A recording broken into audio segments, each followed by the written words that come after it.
মনে হয় হঠাৎ করে সব ছেড়ে এখন অন্নপূর্ণা ভান্ডার নিয়ে একটা অংশ যারা নেটে থাকেন এবং ঘেঁটে থাকেন এবং মানুষকেও ঘেঁটে রাখেন, তারা হঠাৎ করে অন্নপূর্ণা ভান্ডারের 12 পাতার ফর্ম নিয়ে পড়লেন কেন? এটা যে যারা বলছেন আমরা এত ডেটা কেন দেব সরকারকে, আপনার কাছে যে যদি ফোন থাকে, যে ফোন আপনার আধার এবং ব্যাংক অ্যাকাউন্টের সঙ্গে যুক্ত অলরেডি, আপনার ধারণাও নেই যে আপনার কত ডেটা প্রত্যেক পুরো দুনিয়ার কাছে অ্যাক্সেসেবল। ঠিক, আপনি সাইটে যান, আপনি যখন কুকিজ অ্যাকসেপ্ট করেন, আপনার কোনো ধারণা নেই যে আপনার কত ডেটা সারা দুনিয়ার কাছে ছড়িয়ে পড়ে।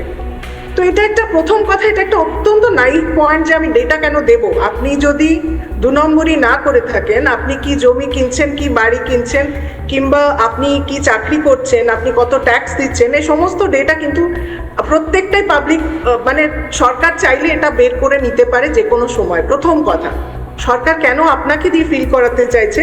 কারণ সরকার আপনার দেওয়া ডেটাটার রেকর্ড রাখতে চায়, তারা দেখতে চায়। কারণ তাদের কাছে, আমার যেটা নিজের মনে হয় অ্যাজ আ নর্মাল সাধারণ নাগরিক, যে তাদের আগে অনেক বড় রোড ম্যাপ আছে, ইউসিসির প্ল্যান আছে, কর্মসংস্থানের প্ল্যান আছে। আপনাদের পুরো অ্যাক্সেস, যে পরিবার কীরকম, কতজন সদস্য, কি পরিস্থিতি, ঘরবাড়ি আছে কিনা, এগুলো যদি না জানে, তাহলে সরকারের পক্ষে কোনো প্ল্যানিং করাই উচিত নয়, মানে সম্ভবই নয় তাদের পক্ষে। তারা ঠিক